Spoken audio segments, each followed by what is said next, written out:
जय हिंद दोस्तों एक बार फिर से आप सभी का स्वागत है हमारी इस ज्ञान की दुनिया में। दोस्तों आज के हमारे इस वीडियो में हम आपको बताएंगे अमर शहीद राजा जयलाल सिंह के बारे में। लेकिन उससे पहले आप चैनल को ज़रूर सब्सक्राइब कर लें। दोस्तों स्वतंत्रता संग्राम के बलिदानियों को देश बड़े गर्व से याद करता है, लेकिन उससे पहले आप चैनल को ज़रूर सब्सक्राइब कर लें। दोस्तों स्वतंत्रता संग्राम के बलिदानियों को देश में बड़े गर्व से याद किया जाता है, परंतु कुछ महानायकों के महान व्यक्तित्वों एवं कार्यों से लोग परिचित नहीं हैं। ऐसे ही एक महान बलिदानी थे राजा जयलाल सिंह। इनका जन्म 1803 ईस्वी में राजा दर्शन सिंह गालिब जंग के संपन्न कुर्मी राजकुल में ग्राम बदोला स्टेट पोस्ट ऑफिस अतरौली जिला आजमगढ़ में हुआ था। वे अपने पिता के ज्येष्ठ पुत्र थे। इनका किसी इतिहासकार ने उल्लेख तक नहीं किया। धन्य है लेफ्टिनेंट जनरल मैक्लियोड इनिस, जिन्होंने राजा जयलाल सिंह के विषय में अपनी पुस्तक Lucknow and Awadh immunity in narrative and study 1815 में लिखा है और उत्तर प्रदेश सूचना विभाग द्वारा प्रकाशित freedom struggle in Uttar Pradesh 1952 नामक ग्रंथ में राजा के क्रियाकलापों पर बृहद प्रकाश डाला गया है।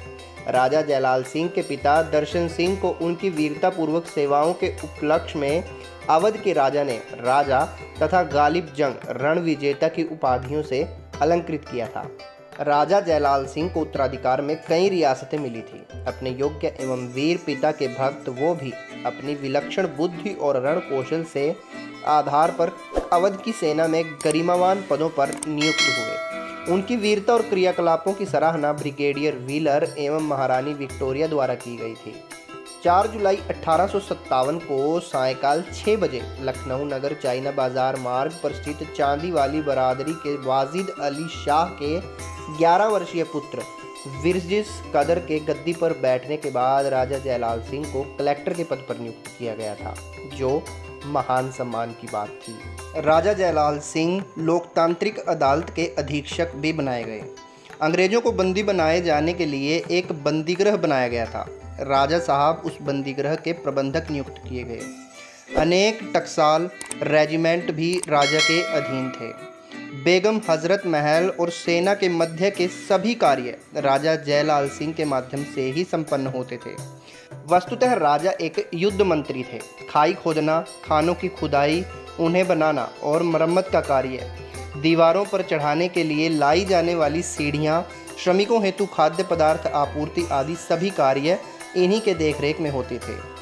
उनकी अनुमति के बिना न तो युद्ध होता था और न ही राजसभा ही लगती थी।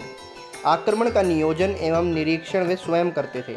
बेगम हजरत महल ने उनको अपनी सेना का सरगना बनाया तथा नुसरत जंग का खिताब दिया था।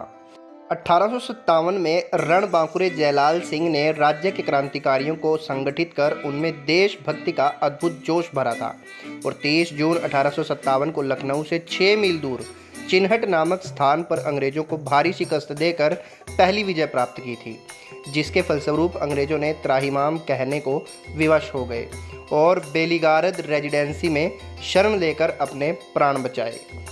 घमासान युद्ध स्वरूप स्वदेशी सेना का लखनऊ पर कब्जा हो गया तथा बागी सैनिकों ने बेलीगारद पर तब तक घेरा डाल रखा जब तक जनरल हैवलॉक ने अपनी विशाल सेना के साथ लखनऊ पर आक्रमण न कर दिया।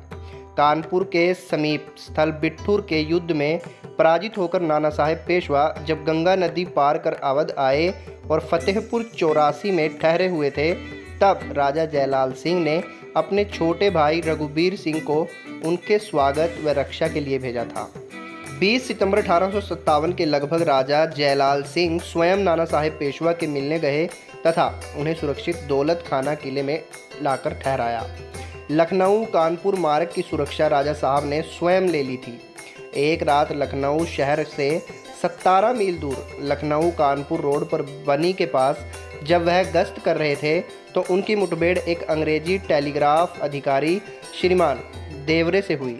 उन्होंने उस अंग्रेज का सर काटकर अपने दामाद बाबू जयराम सिंह द्वारा बेगम हजरत महल के पास तोहफा स्वरूप भेजा। इस घटना से प्रसन्न होकर बेगम ने शाही दरबार में आए घुड़सवारों में 200 रुपये की मुद्रा बंटवाए और राजा जयलाल सिंह के लिए पुरस्कार स्वरूप दुशाला रुमाल भिजवाया। राजा रघुबीर दयाल व बेनी माधव को भी बागी नेता करार कर दिया गया था। लखनऊ नगर में चाइना बाजार फाटक के सामने तारवाली कोठी और केसरबाग के मध्य का क्षेत्र राजा जयलाल सिंह के सफल सैन्य संचालन एवं रण कौशल का प्रदर्शन क्षेत्र रहे हैं। जनरल हैवलॉक ने जब विशाल सेना के साथ लखनऊ पर चढ़ाई की, तब राजा जयलाल सिंह ने न दैन्य न च पलायनम का पाठ पढ़ाकर अपनी वीर सैनिकों व विश्वसनीय साथियों को पुनः संगठित किया। बस फिर क्या था, रणभैरवी बज उठी। प्रतिशोध की ज्वाला में तिलमिला के राजा ने उसी जगह घमासान युद्ध करके 24 सितंबर 1857 को विदेशी सेना की 2 टुकड़ी को मौत के घाट उतार दिया। ब्रिटिश सरकार ने उनकी स्मृति में इसी घटना स्थल पर स्मारक का निर्माण करवाया था, जिसमें उन मृत अंग्रेजों के नाम आज भी अंकित हैं। 1 नवंबर 1858 को इलाहाबाद में महारानी विक्टोरिया द्वारा पूर्ण शांति के घोषणा का पत्र पढ़े जाने पर परमवीर एवं साहसी राजा जयलाल सिंह, जो भूमिगत थे, प्रकट हो गए। अंग्रेजों के वध के अपराध में 14 सितंबर 1869 में उन्हें गिरफ्तार कर लिया गया और मुकदमा चलाकर फांसी की सजा सुनाई गई। भारत भूमि के रक्षा के लिए 1 अक्टूबर 1959 को दंड विधान की सबसे बड़ी सजा फांसी राजा साहब को दे दी गई। भारत के रणबांकुरे सपूत राजा जयलाल सिंह ने बड़े गर्व से इमली के पेड़ से लटकते फांसी के फंदे को हंसते हंसते पुष्पहार के भांति पहन लिया। चाइना बाजार के त्रिकोण में स्थित त्रिकोण आकृति के उद्यान को लखनऊ विकास के प्राधिकरण द्वारा अमर शहीद राजा जयलाल सिंह पार्क नामकरण किया गया है।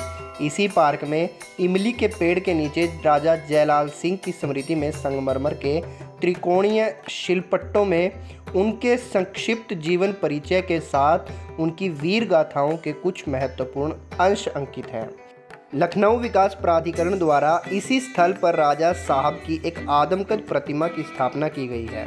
लखनऊ विकास प्राधिकरण द्वारा स्मारक स्तंभ व प्रतिमा के ऊपर छतरी का निर्माण तथा कार्यक्रम हेतु एक प्लेटफॉर्म का निर्माण कराया गया है। राजा जयलाल सिंह को मात्र 1.5 रुपये का कफन देकर इसी पार्क में भस्मीभूत कर दिया गया था। अंग्रेज जो दूसरे के घर में शासन कर रहे थे, वो क्या जाने अपनी मातृभूमि की रक्षा में दिए गए प्राणों के बलिदानों का महत्व। लेकिन हमारे देश के वासियों को राजा जयलाल सिंह जैसे शूरवीर बलिदानी व्यक्तियों से आत्मगौरव एवं देशभक्ति की प्रेरणा अवश्य लेनी चाहिए। तो दोस्तों, ये था हमारा आज का वीडियो, जिसमें हमने आपको बताया एक बहुत ही महान क्रांतिकारी राजा जयलाल सिंह के बारे में। अगर आपको वीडियो अच्छा लगा हो तो वीडियो को लाइक करें और शेयर ज़रूर करें। चैनल को सब्सक्राइब नहीं किया है तो चैनल को भी सब्सक्राइब कर लें। जल्द ही मिलेंगे आपको फिर से एक और नए वीडियो के साथ। तब तक के लिए जय हिंद, जय भारत।